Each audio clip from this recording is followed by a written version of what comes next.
Hello दोस्तों। तो आज के इस वीडियो में हम लोग देखने वाले हैं यूनिट 2 का सेशन नंबर 3। तो इस सेशन को स्टार्ट करने से पहले चलिए इस सेशन का एक ओवरव्यू ले लेते हैं, यानी कि देख लेते हैं आखिर इस सेशन में हम लोग क्या क्या पढ़ने वाले हैं।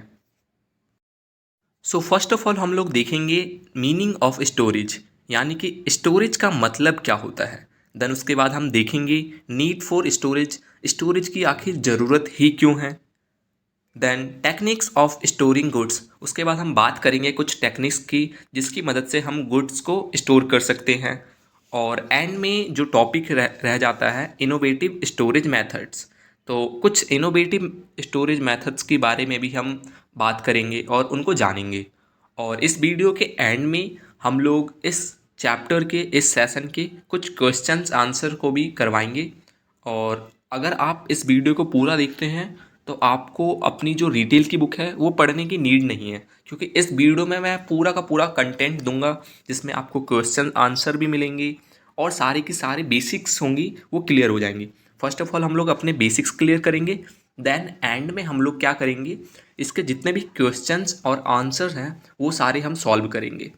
और अगर आप इस वीडियो को एंड तक देखते हैं बिना स्किप किए, ये मोर देन इनफ है और आपको बुक पढ़ने की भी कोई ज़रूरत नहीं है। मीनिंग ऑफ स्टोरेज, तो इसका मीनिंग समझने से पहले चलिए कुछ वर्ड्स का मतलब समझ लेते हैं जो कि आपको हेल्प करेगी इसका मतलब समझने में। सो फर्स्ट ऑफ ऑल है प्रॉपर अरेंजमेंट।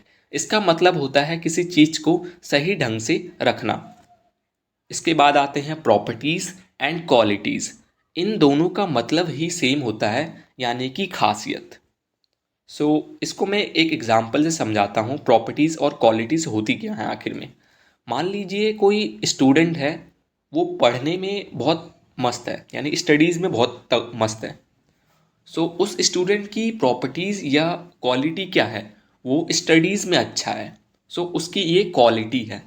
ऐसा ही सेम गुड्स या प्रोडक्ट की भी कुछ ना कुछ क्वालिटीज़ होती हैं। लाइक अगर मैं बात करूँ चॉकलेट्स की, तो चॉकलेट्स भी कई तरीके की आती हैं। किंडर जॉय आता है, स्नैकर आता है, डेयरी मिल्क आता है, कैडबरी आता है। इन सब की भी कुछ ना कुछ अलग अलग क्वालिटीज़ हैं, प्रॉपर्टीज़ हैं। सो ये होती हैं प्रॉपर्टीज़ और क्वालिटीज़ का मतलब। अब चलिए समझते हैं स्टोरेज के मतलब को। Storage means proper arrangement of goods for retaining all its actual properties and qualities till the final consumption required by the consumer. Basically storage का मतलब है गुड्स का प्रॉपर अरेंजमेंट करना, ताकि जितनी भी उसकी एक्चुअल प्रॉपर्टीज़ हैं, क्वालिटीज़ हैं, वो ख़त्म ना हो जाएं जब तक कि उसका कोई कंज्यूमर कंजम्पशन ना कर ले। यही होता है बेसिकली स्टोरेज का मतलब। सिंपल भाषा में कहें तो गुड्स को अच्छे से रखना ताकि उसकी जितनी भी खासियत है उसकी ख़त्म ना हो जाए जब तक उस गुड्स को हम बेच ना दे किसी कस्टमर को। तो नीचे कुछ और पॉइंट्स हैं जो कि स्टोरेज से ही रिलेटेड हैं, चलिए उन्हें समझते हैं। There is a gap between production and ultimate consumption of goods, यानी कि जो भी गुड्स का प्रोडक्शन होता है और उस गुड का कंजम्पशन होता है, तो उन दोनों के बीच में एक गैप आता है। इस गैप को ही हम स्टोरेज कहते हैं। फॉर एग्जांपल कोई भी गुड है, उसका प्रोडक्शन किसी और डेट पे होता है, लाइक पिछले महीने उस गुड का प्रोडक्शन हुआ होता है और यूज़ हम लोग करते हैं कम से कम 2 महीने बाद, 1 महीने बाद, क्योंकि वो जो गुड होता है वो प्रोडक्शन होने के बाद उसका डिस्ट्रीब्यूशन होता है, फिर रिटेलर के पास आता है, फिर रिटेलर उसे हमें सेल करता है। तो डेट अलग है प्रोडक्शन की और कंजम्पशन की, तो इन दोनों के बीच में जो गैप आया उसे ही हम कहते हैं स्टोरेज। फिर उसके बाद एक और पॉइंट है जो कि है storage is the basic function of retailing that involves holding goods from production till their final sale. इसमें बोला गया है जो स्टोरेज है ना, वो रिटेलिंग का एक बेसिक फंक्शन होता है जिसमें इन्वॉल्व होता है गुड्स की होल्डिंग करना, यानी गुड्स को अपने स्टोर में रखना। प्रोडक्शन के बाद जो भी गुड्स आता है वो रिटेलर अपने स्टोर में रखता है जब तक उस गुड का फाइनल सेल ना हो जाए या फाइनल कंजम्पशन ना हो जाए। अब चलिए समझते हैं need for storage. Today's time is competitive. Every customer wants to fulfill their needs by a variety of goods. Therefore, every retailer must focus on sufficient arrangement of goods. तो देखिए, इस पॉइंट में बताया गया है जो आज का टाइम है ना, बहुत ही कंपटीशन से भरा पड़ा है.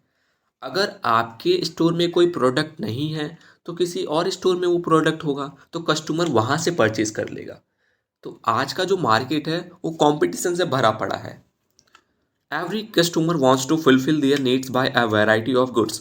तो इसमें बताया गया है जो भी कस्टमर होता है जब वो अपने प्रोडक्ट परचेज करने के लिए किसी स्टोर पे जाता है तो वो जो प्रोडक्ट परचेज करने के लिए स्टोर पे गया है उससे रिलेटेड ही डिफरेंट कंपनीज के प्रोडक्ट वो चेक करता है. फिर अपने टेस्ट के अकॉर्डिंग, अपने बजट के अकॉर्डिंग वो उस प्रोडक्ट को परचेज कर लेता है. सो यही एक one of the main reason है हमें अपने स्टोर में गुड्स को स्टोर करने के लिए. मैनी प्रोडक्ट्स और commodities are consumed on a regular basis but many products और commodities produced a seasonal basis. For such type of products और commodities the retailer should be careful and store commodity for a whole year. तो second point में बताया गया है बहुत सारे ऐसे प्रोडक्ट और कमोडिटीज़ होते हैं जिनका कंजम्पशन तो रेगुलर बेसिस पे होता है बट उनका जो प्रोडक्शन होता है वो रेगुलर बेसिस पे नहीं होता. एग्जाम्पल के तौर पे अगर मैं बात करूँ तो चावल. चावल हम लोग रेगुलर बेसिस पे खाते हैं बट उनका अगर हम खेती की बात करें तो खेती कुछ सीजनल बेसिस पे ही होती है, कुछ महीने ही उनकी खेती होती है. तो इस टाइप के जितने भी प्रोडक्ट्स या कमोडिटीज़ हैं होते हैं ना, रिटेलर को अपने स्टोर में पूरे साल भर के लिए स्टोर करके रखना चाहिए. Some products or commodities are produced on a regular basis but consumed seasonally.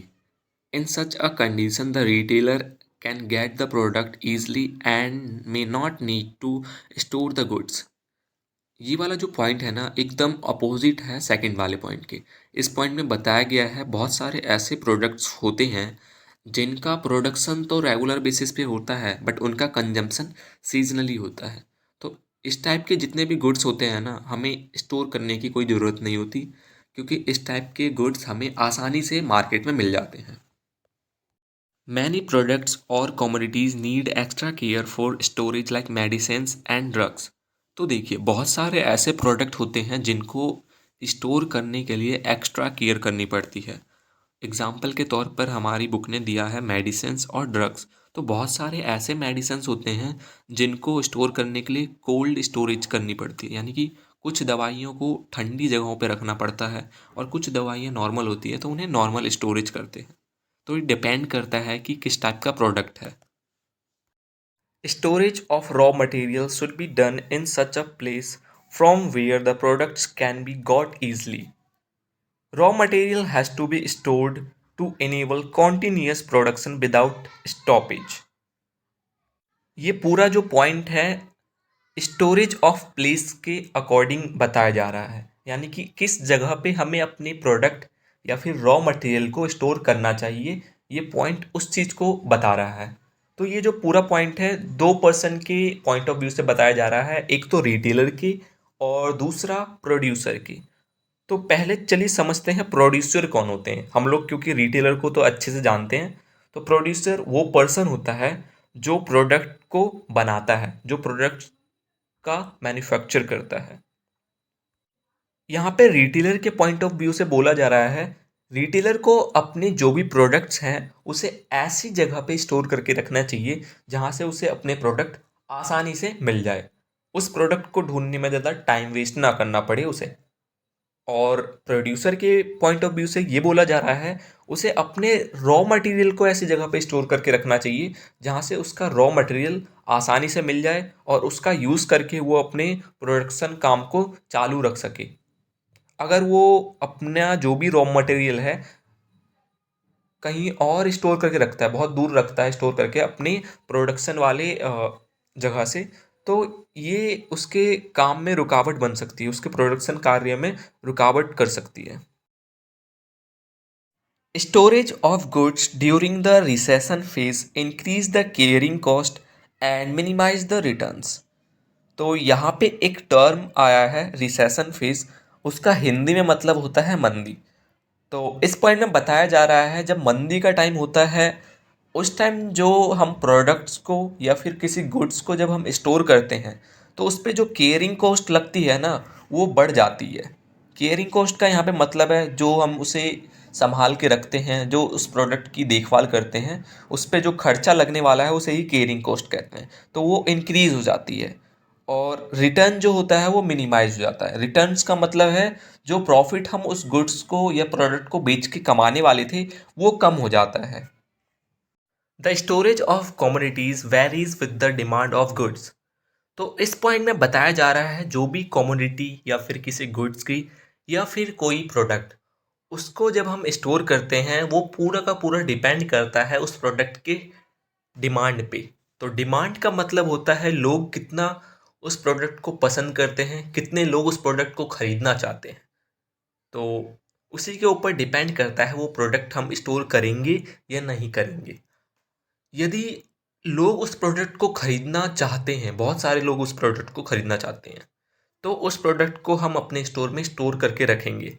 यदि लोग उस प्रोडक्ट को खरीदना नहीं चाहते, उतनी डिमांड नहीं है उस प्रोडक्ट की मार्केट में, तो उस प्रोडक्ट को हम अपने स्टोर में स्टोर करके नहीं रखेंगे। रखेंगे भी तो बहुत कुछ मात्रा में ही रखेंगे उस प्रोडक्ट को स्टोर करके। तो चलिए देखते हैं हमारा नेक्स्ट टॉपिक जो कि है टेक्निक्स ऑफ स्टोरिंग गुड्स। तो हमारी बुक ने 5 टेक्निक्स को मेंशन किया है। फर्स्ट है सेल्विंग एंड रैकिंग, सेकंड है पैलेट्स, थर्ड है स्टोरेज ऑफ डेंजरस और हजार्डस गुड्स, फोर्थ है storing food safely in a retail store, and fifth है storing goods and material safely. तो चलिए इन सभी टेक्निक्स को एक एक करके डिटेल में समझते हैं। सेल्विंग एंड रैकिंग। तो इस टेक्निक में क्या होता है, जो रिटेलर होते हैं वो अपने प्रोडक्ट को स्टोर करने के लिए सेल्व्स या फिर रैक्स का यूज़ करते हैं।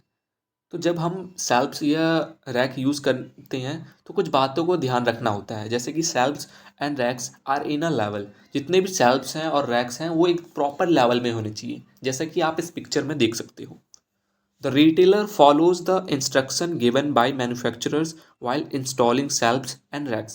तो जब आप shelves या racks को इंस्टॉल करते हो अपने स्टोर में, तो जो भी इंस्ट्रक्शन मैन्युफैक्चरर द्वारा दिया जाता है या फिर वो मैनुअल एक देता है, उसके अकॉर्डिंग ही हमें अपने शेल्फ्स और रैक्स को इंस्टॉल करना होता है अपने स्टोर में। Shelves and racking are fixed to the wall. तो जो भी शेल्फ्स हैं या फिर रैक्स हैं वो वॉल के साथ फिक्स होनी चाहिए। वॉल मतलब दीवार के साथ हमारी फिक्स होनी चाहिए। The retailer provide safety ladders and when storing goods in the storage department to avoid accidents. तो जो भी रिटेलर है उसे लैडर्स भी प्रोवाइड करना चाहिए जब गुड्स को हम स्टोर करते हैं, सारी की सारी एक्सीडेंट को अवॉइड करने के लिए। जैसा कि आप इस पिक्चर में देख सकते हो, इस लैडर्स के थ्रू जो भी वर्कर है वो अपने प्रोडक्ट को स्टोर कर रहे हैं। There is sufficient space for the movement of retail employees while keeping and taking of goods from the shelves and racks. तो जब हम गुड्स या प्रोडक्ट को सेल्फ पे रखने जाते हैं या फिर वहाँ से लाने जाते हैं, तो जो भी रिटेल एम्प्लॉयज़ हैं उनके चलने या मूव करने के लिए प्रॉपर स्पेस भी होना चाहिए। Personal protective equipment is used. जब आप गुड्स को स्टोर करते हो तो पर्सनल प्रोटेक्टिव इक्विपमेंट जो होते हैं वो भी यूज़ करने चाहिए रिटेलर को। Goods are kept logically, for example put the heaviest product at bottom most.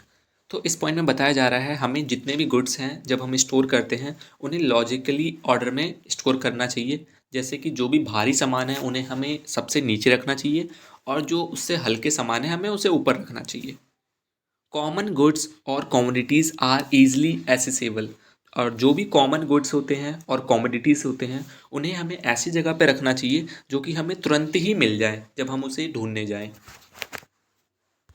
तो ये सारी बातें थी जो कि हमें ध्यान रखनी होती है जब हम सेल्विंग और रैकिंग टेक्निक यूज़ करते हैं अपने रिटेल स्टोर में।